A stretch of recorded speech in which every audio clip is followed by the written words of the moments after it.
Bonjour à toutes et à tous. Ça fait des semaines ou des mois que votre bien immobilier est à vendre ou à louer. Les offres que vous avez reçues sont en dessous du prix que vous attendez de votre bien immobilier. Les quelques visites que vous avez reçues n'ont généré aucune offre, aucune signature de compromis. Pire, vous n'avez eu aucune visite.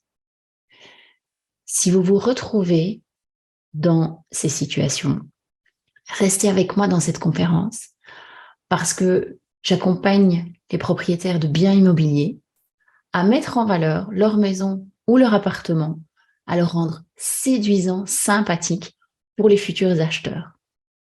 Pourquoi j'arrive à le faire? Parce que je me mets directement dans les baskets de l'acheteur, je suis neutre, je suis objective.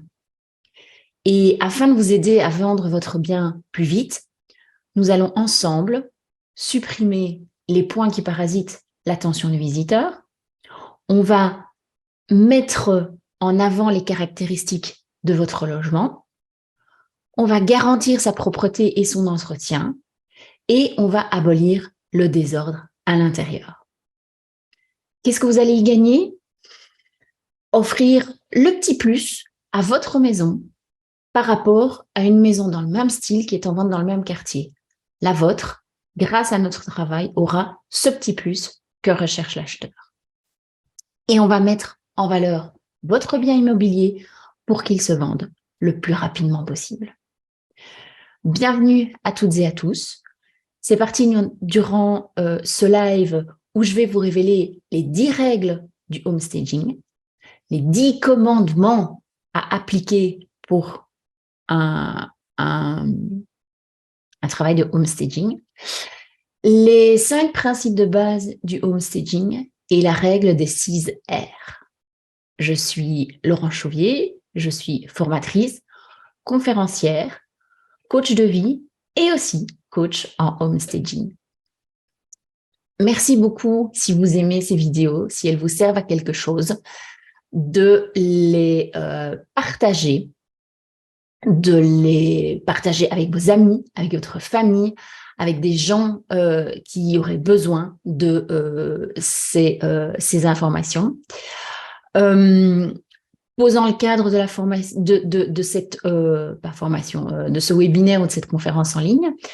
Si vous avez des commentaires, des avis, des questions, vous pouvez les noter dans l'encart réservé aux commentaires sur Facebook Live.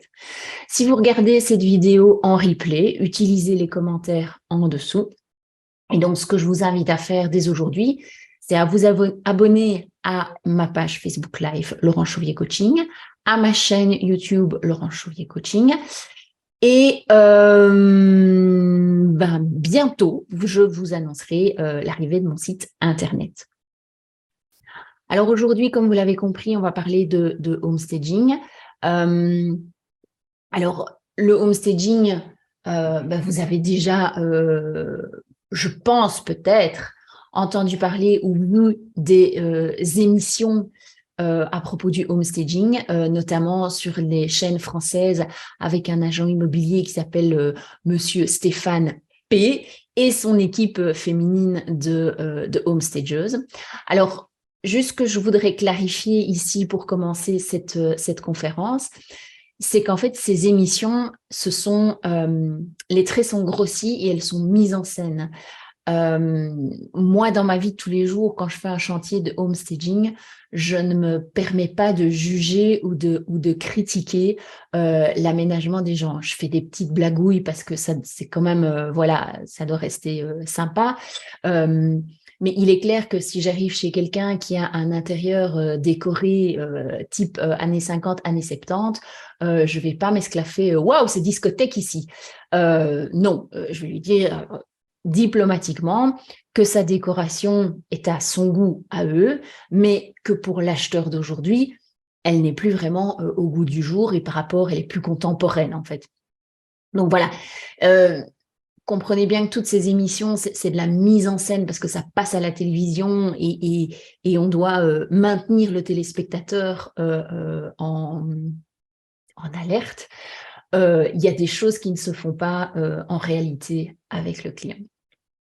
Alors aujourd'hui, vous avez vu, pour ceux qui me suivent, d'habitude je suis habillée en rose. Aujourd'hui, j'ai mis ma petite marinière bleue parce que le début de la conférence, il va être un peu chiffré. Donc, les gens qui n'aiment pas les chiffres, patientez, ça ne va pas prendre longtemps, juste 2-3 minutes. Mais pourquoi est-ce que je vais vous donner tous ces chiffres? Parce que c'est important, si vous êtes dans le cas de la vente d'un bien immobilier ou de la location d'un bien, c'est important de savoir ce qui se passe dans la tête de la population qui serait potentiellement acheteuse de votre bien avant de rentrer dans les détails des étapes de homestaging, de qu'est-ce qu'on fait, de quel est le rôle du homestager, de combien de temps ça prend, de quels sont les trucs et astuces, etc., dont je vous ai parlé. Alors, ce qu'il faut savoir, c'est que aujourd'hui, alors le homestaging, bien entendu, ok, ça vient des États-Unis, en anglais c'est homestaging, en français ça s'appelle la mise en valeur immobilière. C'est pas vraiment récent, mais on en parle beaucoup moins que les activités de home organizing ou des choses comme ça, où voilà, les agents immobiliers, ça existe depuis des lunes et des lunes. Donc voilà, le homestaging, c'est encore assez nouveau. Et ce que vous devez savoir, c'est que si on prend la population d'un pays, par exemple, 80% des gens n'ont jamais entendu le terme homestaging. C'est quand même interpellant. Et ce qu'il faut savoir aussi, c'est que 80% de la population est consciente que on ne vend pas un bien comme ça. Il faut un peu préparer le bien à la vente. Donc, on a en même temps les gens sont conscients que s'ils veulent vendre un bien immobilier, il faut le préparer à la vente. Et en même temps, on a quand même 80% des gens qui n'ont jamais entendu le mot homestaging. Donc voilà, c'est deux chiffres positifs et assez interpellants. Et de ces 80% de personnes qui sont conscients qu'il faut préparer le bien pour le vendre, mais il y a seulement 40% qui font la démarche de préparer leur bien avant qu'il ne soit vendu. Alors, de ces 40%, il y a des gens qui préparent peut-être leur bien seuls ou peut-être un pourcentage des 40% de personnes qui font appel à un homestager. Alors, bien entendu, quand on met en vente un bien immobilier, regardez tous les sites de vente immobilier, les vitrines des agences immobilières, il y a des photos. Alors, les photos, c'est le premier truc que les potentiels acheteurs vont regarder. Et sachez que 83% des gens qui passeraient devant votre annonce vont être influencés par les photos qui sont prises de votre bien et qui sont mises dans l'annonce. Et 83% de ces gens vont refuser la visite. Donc, entendez-moi bien, ils ne vont même pas faire attention à votre bien ou vous appeler pour avoir un renseignement ou quoi que ce soit. À partir du moment où ils vont voir qu'il y a du bazar sur les photos, où ils vont se rendre compte que la décoration de votre bien immobilier est trop moderne ou pas assez moderne, et aussi parce que la première photo qu'ils vont voir de votre maison va leur faire peur. Et généralement, la première photo qu'on met dans une annonce, c'est une photo de la façade de la maison ou quoi que ce soit. Donc, faisons simplement le test. Voilà, imaginez-vous que vous êtes devant une annonce immobilière, vous voyez les deux mêmes maisons, vous avez une maison où, je vais dire, la cour d'entrée de la maison est propre, avec un petit parterre de fleurs, avec une porte qui a l'air en bon état de fonctionnement, des châssis qui sont propres, les vitres propres, etc. Et juste à côté, vous avez la même maison où l'entrée, ce n'est qu'un paquet de ronces, de buissons, comment je vais dire, pas entretenus, où la porte est toute sale, où c'est des vieux voiles tout grisés et où on voit en fait que les vitres n'ont plus été faites depuis X ans. Excusez-moi, mais personnellement, moi je me dirigerais déjà vers la maison qui a l'air un petit peu plus propre et un petit peu plus entretenue, d'accord? La maison qui a l'air un peu sale et un peu abandonnée, moi je ne vais pas la visiter, hein, d'accord? Donc voilà, c'est réellement ce qui se passe dans la tête de ces gens. Alors voilà, on est devant la maison. On a choisi la maison qui nous paraissait la mieux entretenue, la plus séduisante pour nous. On va arriver dans la maison et là, quand ces gens arrivent, il y a uniquement 17% des gens qui vont visiter les maisons qui sont capables de se projeter dans la maison. Et quand je dis projeter, c'est voir les mètres carrés habitables, voir le potentiel de la maison. Peu importe la déco, l'aménagement, etc., seulement 17% des gens sont capables de voir la potentialité du bien. Donc, si on ramène ça à la réalité, imaginons que vous vendez votre bien, vous avez 10 personnes qui viennent visiter votre maison, il y a majoritairement, enfin, en moyenne, 2 personnes seulement qui vont voir au-delà de la décoration des meubles qui sont dans votre maison, la surface habitable et tout le potentiel bénéfique et positif de votre maison. Mais de ces 20% de personnes, rien ne vous garantit qu'elles vont faire une offre ou qu'elles vont être acheteuses de votre maison. D'accord? Donc, seulement 2 personnes sur 10, quand ils vont visiter votre bien, vont être capables de se projeter. Et ça, c'est déjà un premier pas positif. C'est un pas positif pour vous. Alors, ce que vous devez savoir aussi, c'est que ces gens viennent visiter vos maisons. Seulement 20% savent se projeter et voient le potentiel. Mais au-delà de ça, les gens qui viennent visiter votre bien, tout ce qu'ils veulent, c'est habiter votre maison. Ils n'ont pas envie de faire les travaux. Ils n'ont pas envie d'avoir des choses à réaménager, des gros chantiers, etc. Et 80% seulement des acheteurs immobiliers veulent entrer. Ils ne veulent pas bricoler. Ils ont fait leur déménagement, ils ont trouvé la maison et ils ne veulent pas bricoler. Ils veulent entrer, déposer leurs valises, ranger dans les placards et habiter, c'est tout. Donc, vous commencez déjà à voir toute l'importance de préparer son bien immobilier avant de le mettre à la vente. J'arrive dans la fin des chiffres, je vous jure, pour les gens qui n'aiment pas les chiffres, j'y arrive. Pour ceux qui aiment, régalez-vous. Et à la limite, posez-moi des questions dans les commentaires, etc. Alors,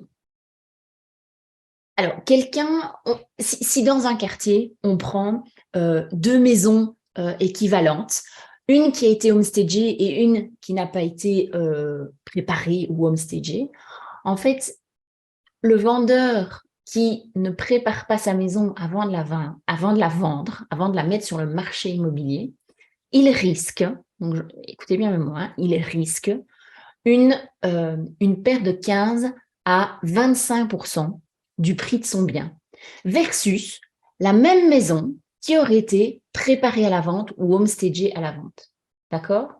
Donc, encore un argument qui prouve que préparer sa maison avant une vente est important.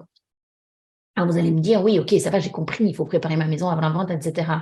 Ok, mais et combien ça coûte ce homestaging, etc. Alors, en homestaging, on a une règle, c'est qu'en fait, par rapport au prix de vente estimé par l'agent immobilier de votre maison, on ne dépasse pas un budget de 3%. Donc, par exemple, vous vendez votre maison, le prix estimé de la vente de votre maison ou de votre appartement, c'est la même chose, est à 300 000 €. Le budget de homestaging ne devrait pas dépasser 9 000 €.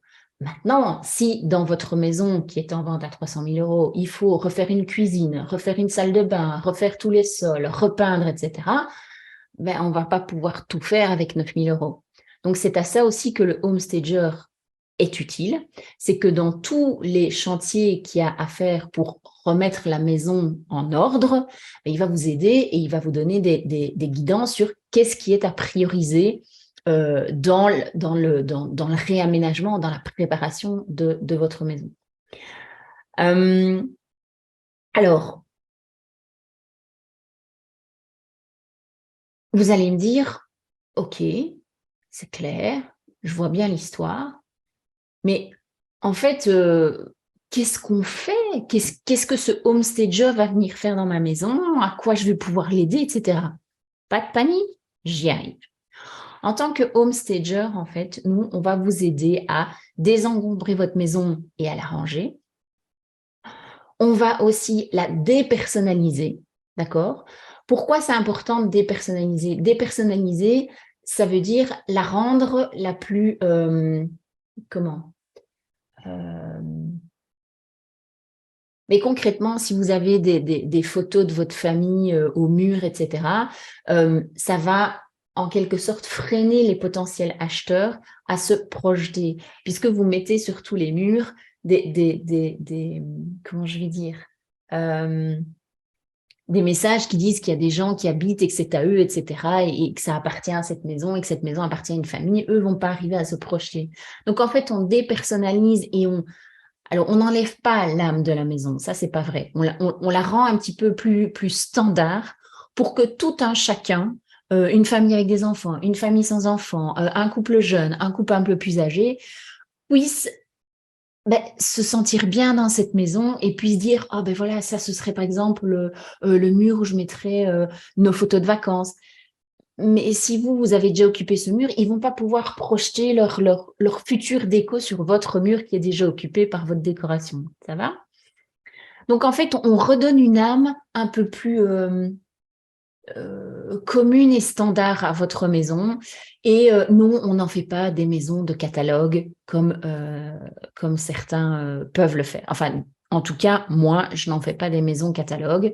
Je fais des maisons qui vont attirer le regard, qui vont montrer le potentiel et qui vont vraiment permettre aux futurs acheteurs de se projeter avec leur futur mobilier ou avec le mobilier qu'ils ont déjà et qu'ils vont mettre là, là, là, là. OK? On rafraîchit, on relook aussi votre maison. Oui, moi, je vais aller visiter une maison où, premièrement, j'ai pas d'enfant. Je vais visiter une maison où il y a 3 chambres et on me fait visiter la maison telle qu'elle avec les chambres des enfants où il y a une chambre de fille où il y a un papier peint Barbie, une chambre de garçon où il y a un papier peint G.I. Joe. Moi, je vais avoir du mal. Je vais me dire, oh là là, c'est des travaux, je dois détapisser, je dois peindre, machin, ça fait beaucoup. Non, souvenez-vous, moi, je veux juste habiter en tant qu'acheteur de maison, hein, d'accord? Et là, je ne vais pas arriver à me projeter et à me dire, c'est tout de suite, je vais voir, c'est une chambre de fille, une chambre de garçon. J'ai pas d'enfant, qu'est-ce que je vais en faire? Voilà, il faut que voilà, je fais trop d'efforts pour pouvoir me projeter. Et donc, ce genre de choses, qu'est-ce qu'on pourrait faire en homestaging? On va juste rafraîchir, c'est-à-dire qu'on peut peindre le papier peint, on peut l'enlever si on a le budget pour l'enlever et mettre un autre revêtement de mur. Donc voilà, tout ça, ça se discute entre le client et le homestager. On va aussi nettoyer et réparer tout ce qui est à réparer dans la maison. Donc tout ça, c'est un ensemble de techniques et d'actions qu'on va poser pour rendre votre bien sexy. Je mets des guillemets entre sexy, autour de sexy, pardon. C'est sexy dans le sens séduisant pour l'acheteur. Alors, je vais juste déjà peut-être résumer en fait en quelques points. Pourquoi est-ce qu'une maison qui a été préparée à la vente va se vendre plus vite ou va attirer plus l'attention qu'une maison qui n'est pas préparée à la vente? Parce qu'en fait, homestager, agent immobilier et vendeur, on va supprimer tous les points qui pourraient parasiter l'attention de l'acheteur. Donc, s'il y a des défauts dans votre maison, nous, on va essayer de les aménager en atout ou on va sûrement pas attirer les yeux de l'acheteur vers ces choses-là. Du style, votre jardin donne le long d'une voie ferrée, on va pas rester dans le jardin des heures, entendre les trains qui passent, etc. On va juste dire, voilà, oui, il y a une voie ferrée au-delà, à la fin du jardin, il y a quelques trains qui passent toutes les X, mais voilà, on ne va pas aller enfoncer le clou, en fait, on va pas tenter le diable, quoi. Et vous comprendrez après pourquoi, parce que si on s'attarde sur des petits défauts et des choses comme ça, en fait, on donne le bâton le bâton à l'acheteur pour qu'il nous batte, en fait. Et pour lui, ce sera un point de négociation. Ah, il y a une ligne de chemin de fer. Ah, la porte de garage est en panne. Ben, au lieu d'acheter votre maison 300 000, moi, je vous en propose 200, 275, 280 000. Et là, ben, voilà, en fait, on lui a montré ce qu'il ne fallait pas lui montrer pour qu'il ne nous achète pas le prix auquel on s'attendait. Donc, on supprime les points qui peuvent attirer l'attention de l'acheteur, surtout les points négatifs. On attire par contre son regard vers tous les atouts et tous les potentiels de votre maison. Et donc, on fait un peu la communication et le marketing de votre maison. Et comme je vous l'ai dit auparavant, comme votre maison va être préparée ou votre appartement va être préparé pour la vente, mais s'il y a un appartement ou une maison qui est plus ou moins semblable au vôtre et qui se vend aussi dans le quartier ou dans la région, le vôtre aura un plus par rapport à un autre bien qui ne serait pas préparé. Je vous en parlais tout à l'heure. On va limiter les points de négociation. Comme ça, les vendeurs ne pourront pas marchander sur le prix ou essayer de faire descendre le prix. Et de ce fait-là, si votre maison est préparée, on se met aussi, mettons-nous dans les baskets de l'agent immobilier, mais l'agent immobilier, il va tout de suite voir le potentiel entre deux biens immobiliers qui seraient pareils, un préparé et un non préparé. Mais l'agent immobilier, il va mettre ses priorités sur le bien qui est préparé et qui va se vendre, qui a le potentiel de se vendre plus vite. D'accord ? Alors, j'attache une importance parce que je sais que ça fait plusieurs fois que dans la conférence, je vous dis que homestaging égale préparation de la maison pour qu'elle se vende plus vite. Elle ne se vendra pas plus cher. C'est exceptionnel quand une maison se vend plus cher parce qu'elle a été préparée. Ce n'est pas le rôle du homestager de jouer sur le prix. Tout ce qui concerne l'estimation du prix de vente de votre maison, des mètres carrés, des plans, etc., ça, c'est l'agent immobilier. D'accord ? C'est son travail. Mais il n'empêche qu'un agent immobilier peut faire appel à un homestager et ils peuvent collaborer sur la vente d'une maison. C'est généralement ce qui se fait, c'est que soit un agent immobilier a déjà dans son agence des gens qui savent prendre en main la mise en valeur immobilière, ou il fait appel à un sous-traitant et il travaille de concert sur un chantier. Donc voilà. Alors plus pratico-pratiquement, que fait le homestager et comment ça se passe, un chantier de homestaging? Le premier pas, c'est, alors soit c'est un agent immobilier qui fait appel à nous parce que voilà, soit c'est le propriétaire qui fait appel à mes services, on prend rendez-vous, je fais une visite complète de la maison et sachez que mon travail commence à partir du moment où j'entre dans votre quartier et où je me positionne devant votre maison. Et là, je vais tout observer, tout tester, tout visiter. Alors, voilà, n'ayez aucune crainte, mais en fait, pourquoi est-ce que je fais tout ça? Parce que je dois faire un diagnostic de votre maison sur ce qu'il y a à désencombrer, à réparer, à nettoyer, à ranger, à rafraîchir, à relooker, etc. Donc, j'ai besoin de faire tout cet état des lieux, que moi j'appelle diagnostic, mais on peut appeler ça état des lieux, pour estimer le temps, estimer est-ce qu'on va rentrer dans l'enveloppe des 3% de homestaging ou est-ce qu'on va devoir prioriser certaines choses parce qu'on n'a pas assez de sous, ou est-ce que on peut se dire que on n'utilisera pas 3%, mais on va par exemple homestager pour 1,8% ou 2% maximum. Donc voilà. Alors, je sais que suite à ce diagnostic, moi, je vous rends ce diagnostic, je débriefe avec vous, etc. Et là, c'est vous qui avez un peu la main en disant oui, je me lance là-dedans ou non, je ne veux pas me lancer là-dedans parce que voilà. Ce qu'il faut savoir, c'est que ces rafraîchissements, ces désencombrements, ce nettoyage, etc., soit il peut se faire par le homestager et le propriétaire et peut-être des gens de la famille et des choses comme ça, soit quand voilà, le propriétaire n'est pas capable. Quand moi, les travaux à entreprendre ne sont pas dans mes cordes, etc. Je ne suis pas menuisier, je ne suis pas plombier, je ne suis pas peintre professionnel, je ne suis pas électricien, etc. Mais je suis une très, très bonne bricoleuse.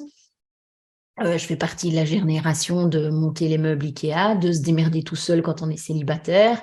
Et j'ai eu cette chance, c'est que j'adorais travailler dans le garage avec mon papa, et mon papa était extrêmement bricoleur, il a touché à tout, donc j'ai observé beaucoup de choses, et il m'a mis les mains dans le cambouis assez rapidement, parce que ça m'intéressait aussi. Donc voilà, j'ai pas peur d'une disqueuse, j'ai pas peur d'une visseuse à choc, j'ai pas peur d'aspirer, j'ai pas peur d'un pinceau ni d'un seau de peinture, j'ai pas peur d'un clou et d'un marteau, enfin bon voilà, c'est pas énorme non plus. Donc voilà. Donc voilà, soit nous, on s'arrange entre nous parce que les choses qui sont à faire dans le plan d'action sont totalement réalisables par nous-mêmes, ou moi, j'ai des sous-traitants avec qui je travaille également, que je vois en scène. Ce sont des gens de confiance avec qui moi, j'ai eu l'occasion soit d'avoir des chantiers dans ma propre maison, soit c'est des gens que j'ai vu travailler, je sais comment ils gèrent leurs choses. Donc voilà. Et vous aussi, peut-être, avez dans vos connaissances des personnes qui pourraient réaliser les travaux. Ensuite, si vous me dites go, on y va, moi je pars pour ça, alors moi je m'occupe de rédiger un plan d'action avec toutes les actions qu'il y a à faire, quand est-ce qu'on va les faire, qui va les faire, et de coordonner tout ça. Et dans le cas où c'est nécessaire, il y a des actions où je vais vous demander et vous conseiller de mettre la priorité sur, par exemple, la salle de bain, rafraîchir la cuisine, mais par exemple, pas, comment je vais dire, pas investir dans l'aménagement de parterre de votre jardin, par exemple. Donc voilà, en fonction du budget, il y a des priorités qui vont se discuter. Alors, il faut savoir aussi, l'étape suivante, c'est soit vous vivez dans le bien que vous mettez en vente, soit le bien que vous mettez en vente est vide. Alors, s'il est vide, c'est parfait, on n'a plus qu'à faire les petits travaux et le rafraîchir. Si vous vivez dans ce bien, il va y avoir l'étape de désencombrement. Donc, on va devoir trier, désencombrer, etc. Un lieu encombré n'est pas séduisant pour un acheteur. Donc, il vaut mieux épurer au maximum, mais quand même montrer qu'il y a de la vie dans cette maison et que c'est confortable et que c'est agréable. D'accord? Étape suivante, s'il y a des travaux à réaliser, ils sont réalisés. Étape suivante, quand tous les travaux sont réalisés, rafraîchissement, peinture, sol, petit rideau, petit store, éventuellement avoir remplacé un WC qui était cassé ou plus à même de fonctionner, ou d'avoir changé le meuble de salle de bain, quoi que ce soit. Et là, on va mettre en scène les pièces de la maison et le mobilier. Donc là, c'est vraiment je veux dire, la touche déco, entre guillemets, du home staging. Et là, on a un panel de possibilités. Par exemple, si votre bien est vide, on a de la location de meubles qui peut se faire dans des entreprises. On a aussi des petits artisans qui font des meubles en carton. Donc ça peut aussi habiller une pièce pour la vente. Et ensuite, une fois que moi j'aurai mis dans votre bien le mobilier et la déco et que j'aurai mis en scène tout ça pour séduire le futur acheteur, moi je me retire, vous continuez à vivre, mais votre rôle en tant que propriétaire, c'est de laisser dans l'état du homestaging le bien comme il a été. Il n'est pas question de réencombrer, il n'est pas question de ressalir tout le bien. Et donc, pour ça, moi, ce que je fais, c'est que je fais des suivis de chantier régulièrement. Et ça, je passe pour voir si tout est toujours OK, etc., en attendant que le bien se vende. Donc, voilà, ça, ce sont les grosses étapes du homestaging. Maintenant, le rôle du propriétaire, non. Comme certains m'ont dit, le propriétaire, il fait rien. Si, le propriétaire, déjà, je viens de vous le dire, il est garant quand son bien est mis en scène de maintenir la mise en scène comme elle a été faite, etc. Il donne son accord par rapport au plan d'action, si oui ou non, il veut qu'on y aille. il réfléchit avec moi aux priorités et on se met d'accord. Et s'il a les capacités, s'il veut, il donne un coup de main aussi pour la mise en scène, le rafraîchissement et les petits travaux qu'il y aurait dans son bien. Alors, on arrive maintenant au point où, si vous avez un bloc-notes, prenez, parce que vous allez pouvoir, si vous êtes intéressé de faire ça par vous-même, ou enfin, voilà, de commencer un peu, prenez un bloc-notes parce que c'est maintenant que je vais vous donner tous les trucs et astuces, les 10 commandements, les 5 principes de base, la règle des CR. Et en même temps, je vous dirais que pour certaines personnes, c'est du bon sens, en fait.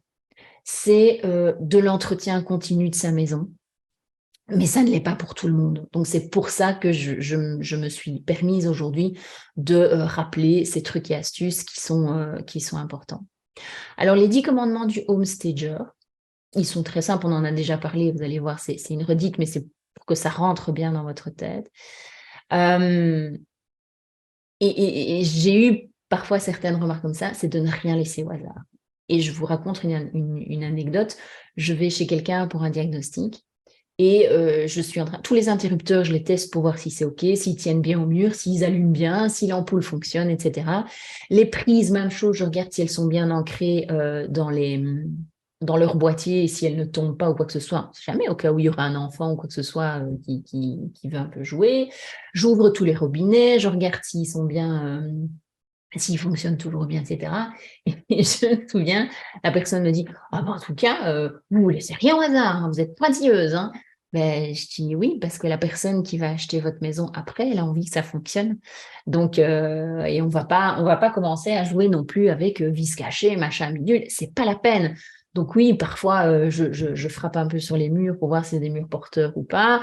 J'ouvre et je ferme les portes pour voir s'il n'y a pas de grincement, si ça n'accroche pas au sol, si la poignée tient toujours bien. Donc voilà, tout ça, ce sont des petits détails qui réparés, peuvent vraiment faire la différence. D'accord? Et ça sert à quoi aussi de ne rien laisser au hasard? Ben, ça sert aussi à éliminer les occasions de faire mauvaise impression. Imaginez-vous aller visiter une maison que voilà, vous auriez bien envie d'acheter parce qu'elle est bien aménagée, elle a l'air bien entretenue, elle a l'air propre, etc. Donc nickel, il n'y a pas beaucoup de travaux à faire.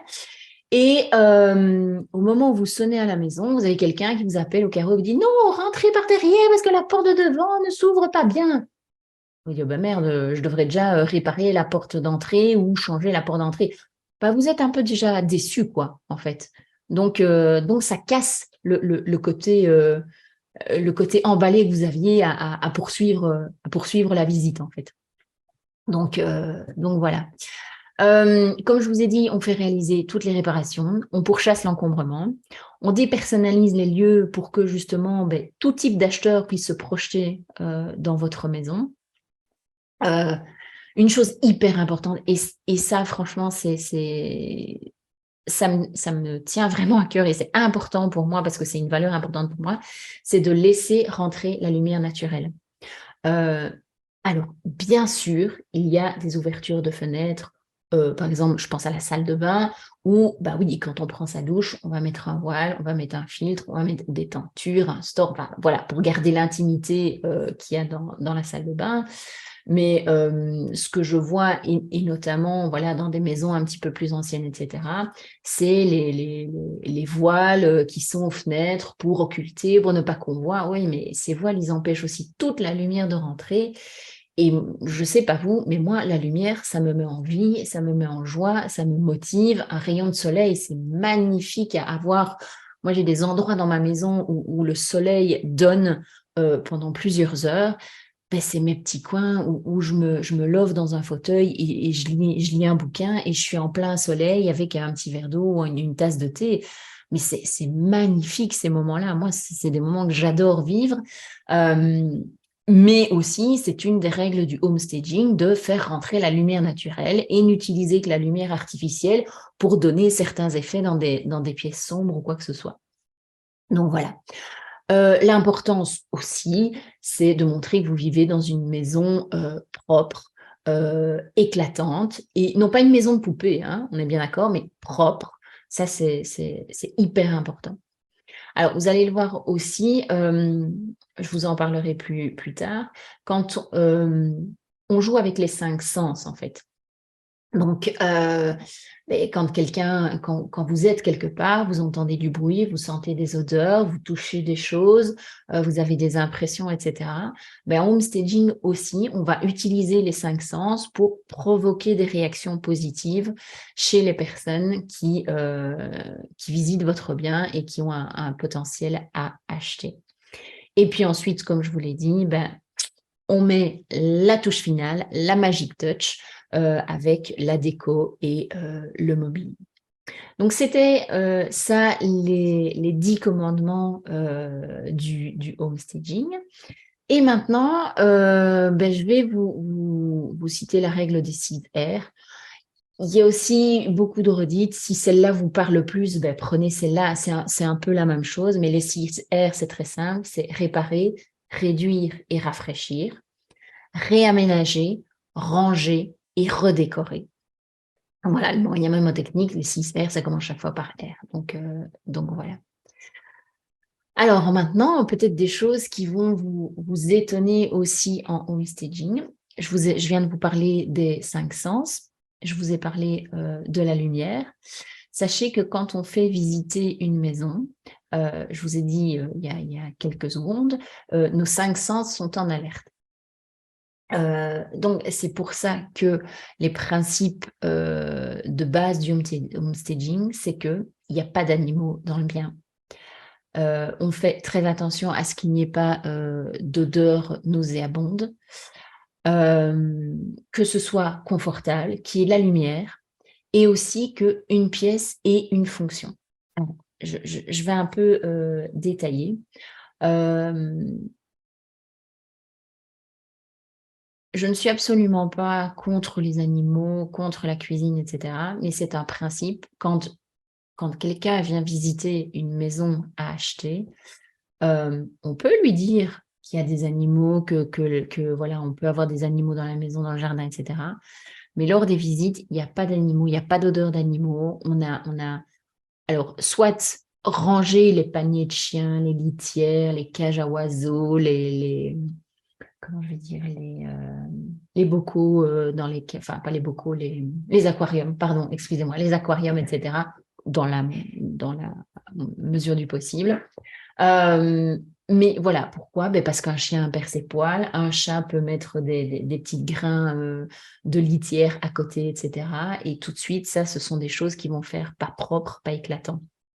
D'accord? Il faut savoir que les chiens, par exemple, moi j'ai eu un chien, mais en hiver, quand il pleut, il y a une odeur qui ressort du chien qui peut, pour certaines personnes, voilà, rebuter, en fait. Donc, voilà, en visite, en hostaging, pas d'animaux, pas de traces d'animaux, etc. Et potentiellement, ce que vous pouvez avoir aussi, ce sont des futurs acheteurs qui viennent visiter et qui soient allergiques. Ils vont ressortir plus vite que ce qu'ils sont rentrés, ce qui n'est pas, absolument pas, votre but, celui de l'agent immobilier, ni celui du homestager. Pas d'odeur, ça nous est, je pense, tous déjà arrivé. Je prends cette image-là parce que, par exemple, une famille où on vient de faire un poulet frites compote, on sent les odeurs, les bonnes odeurs de la peau croustillante et bien rôtie du poulet. Ça peut plaire à certains, déplaire à d'autres, mais ce qu'on sent surtout, c'est la friture de l'huile de friture dans laquelle les frites ont été cuites. Et on peut peut-être sentir aussi l'odeur très, très sucrée et très prononcée de la compote. Et donc, dans ce cas-là, imaginez que ce soit des gens qui n'aiment pas la compote, qui n'aiment pas les frites ou qui n'aiment pas toutes ces odeurs ou qui sont dérangés par les odeurs. Même chose qu'avec le chien, paf, pour eux, c'est fini, quoi. La visite, elle est foutue. Et puis, on n'aime pas entrer dans un bien où ça sent pas bon. Donc, voilà. Donc, en homestaging, on va aussi jouer à un moment avec des huiles essentielles, avec peut-être voilà, des bouquets de fleurs qui déposent une odeur agréable mais assez subtile. Mais pitié, je préfère grandement quelqu'un qui me dit, en allant visiter une maison, ça sent la pâtisserie dans votre maison. Ben oui, justement, j'ai préparé des petites madeleines et des petits cookies pour votre venue. Waouh! Quel accueil de l'acheteur! Moi, en tant qu'acheteur, je me sens super accueillie. Enfin, c'est bien, ça me met à l'aise et tout. Donc, c'est déjà des bons points. Mais pas de cookies, pas de frites, pas de poulet, pas de rien, rien, rien. Voilà, pas d'odeur, pas d'agneau. Et par contre, du confort. Alors, je sais que tout à l'heure, je vous ai parlé des meubles en carton. Oui, mais parfois, dépendant du budget qu'on a dans un logement vide, bah, on n'a pas le choix que de, comment je vais dire, mettre en scène avec du mobilier qu'on loue, qui est un peu original. Enfin voilà, les meubles en carton ne se mettent pas dans tous les biens, mais voilà, un bien peut-être assez moderne ou pourquoi pas voilà, une touche de déco un peu à contre-courant. Voilà, ça peut le faire aussi. La lumière, je vous en ai parlé, vous savez que c'est hyper important pour moi. Et alors, ce sur quoi je vais insister aussi, c'est que chaque pièce de la maison a une fonction. Dans ce sens où on ne va pas laisser sa brosse à dents et sa brosse à cheveux sur l'évier de la cuisine. Hein. On fait sa toilette dans la salle de bain. C'est une pièce assez intime avec son type de bactéries dans la salle de bain. Et la cuisine, la cuisine, c'est fait pour manger, pour cuisiner, pour se rassembler, pour préparer la nourriture, etc. On ne va pas mélanger les deux. OK, donc cuisine, cuisine, salle de bain, salle de bain. Même chose aussi, on ne met pas par exemple, de TV dans la chambre ou de bureau dans la chambre. La chambre, sa fonction, c'est dormir, se reposer. Bureau ou télévision, on met plutôt la télévision dans le salon, etc. Ou dans une pièce TV, si on a une pièce TV dans la maison.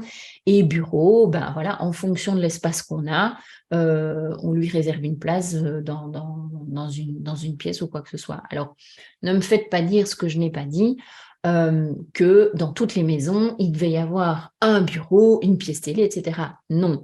En fonction de la surface de votre bien, il se peut que, par exemple, une maison de chambre, on fasse une chambre et un bureau ou une chambre d'enfant, dépendant du type de client qu'on pourrait, du type d'acheteur qu'on pourrait avoir. Donc voilà, n'imaginez pas qu'on fait du homestaging que dans des châteaux où il y a 50 pièces, machin. Non, on fait des homestaging dans des appartements, parfois même dans des studios.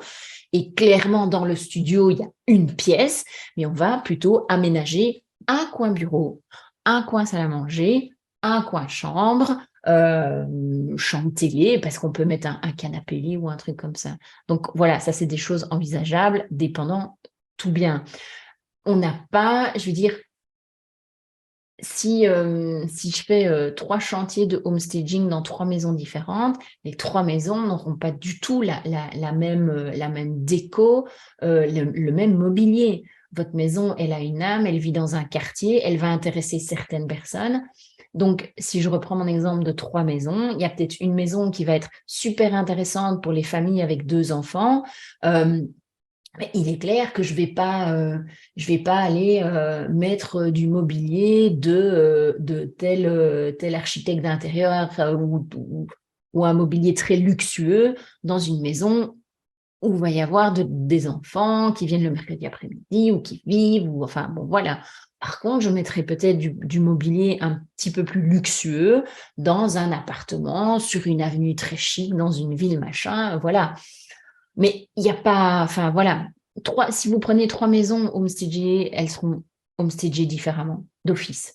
Parce qu'il y a plein de paramètres qui jouent, il y a le budget aussi, ça c'est clair, mais il y a des paramètres environnementaux qui jouent, et comme je vous disais, les potentiels clients qui achèteront cette maison ne seront pas les mêmes en fonction de la disposition de la maison. Alors tout ça c'est très bien. On arrive en fin de conférence et vous allez me dire ouais, super, tes trucs, c'est génial. Bon, pour moi, ça avait l'air logique, tant mieux, et je suis contente pour vous. Et il y en a d'autres qui diront dis donc, moi j'ai appris des trucs aujourd'hui, je ne savais pas qu'on pouvait faire ça, on savait faire ça. Bon, ok, d'accord. Et vous allez me dire ok, mais et les pépettes là-dedans, ça coûte combien ce truc de homestaging? Alors je vais être totalement franche avec vous. Je vais vous révéler quelques-uns de mes tarifs, mais en sachant que en fonction du temps, de l'ampleur du chantier, du prix de votre maison, hein, puisqu'on prend les 3%, etc., il n'y a pas vraiment de standard. Tout ce que je peux vous annoncer comme prix standard, c'est le prix que moi je pratique pour le diagnostic. Donc, c'est une visite de 2 heures que j'aurai pris avec vous, que je vais faire avec vous, où je vais faire Madame teste tout, touche tout, voilà, pour voir si tout fonctionne et faire mon diagnostic. Et moi, je fais ce diagnostic à 250 €. D'accord? Après, vous avez un rapport avec la liste et comme ça, ben, soit vous avez la liste de tout ce que vous pouvez faire vous-même, soit vous me dites, ben non, madame, désolée, mais voilà, nous, on a 60 ans, on n'est plus à même de monter des meubles, de défaire des cloisons ou de mettre en peinture, etc. Et je dis, OK, pas de souci, moi, je fais appel à des collègues à moi et nous allons travailler ensemble. Profitez peut-être pour vous en aller un petit week-end en amoureux, ou enfin voilà. Donc tout ça s'arrange. Donc cette visite et ce diagnostic et ce rapport que je vous remets au prix standard de 250 €, qui peuvent être payés en plusieurs fois, etc. Ça, il y a pas de souci. Ceux qui me connaissent et qui me suivent savent très bien que j'ai une certaine flexibilité. Maintenant, un staging complet. Si je fais une moyenne, moi je tourne environ à 1 200 €. Alors quand on a de la chance et que le propriétaire a très bien entretenu son bien, qu'il l'a rendu assez contemporain, ben ces fameux 3% où on n'a plus que, je veux dire, allez, un petit coup de peinture à rafraîchir ou désencombrer le grenier et peut-être réaménager un peu les caves, voilà. Et peut-être passer un petit coup dans le jardin, la tondeuse, le tailler, couper un peu des branches. Ben, ces 1 200, ils peuvent faire partie comment je vais dire, du budget des 300 €, d'accord? Maintenant, ils peuvent être en supplément aussi, si on a vraiment besoin de ce panier de 3% du prix de la vente pour mettre votre bien en valeur. Donc voilà, si je fais la moyenne, c'est plus ou moins 1 200 €. Ouais, les maisons, ouais, ça tourne autour de ça pour les maisons.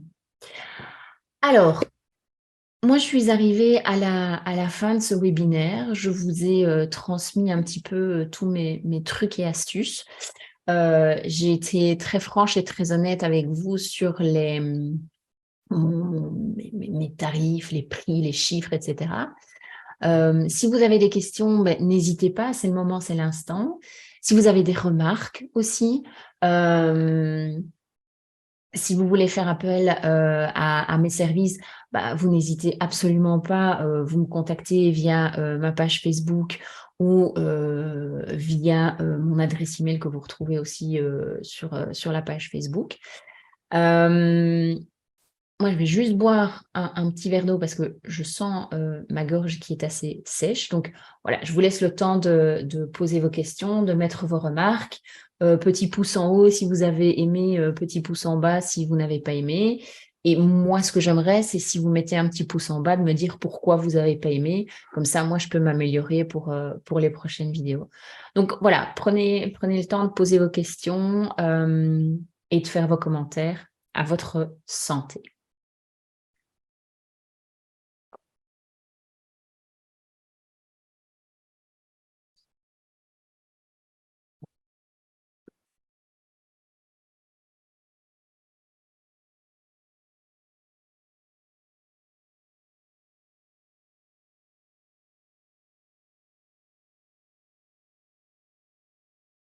Ok, j'ai pas de commentaires ni de questions. Donc, mais comme vous le savez, je vous offre un petit cadeau depuis le début de l'année à la fin de chacune des conférences.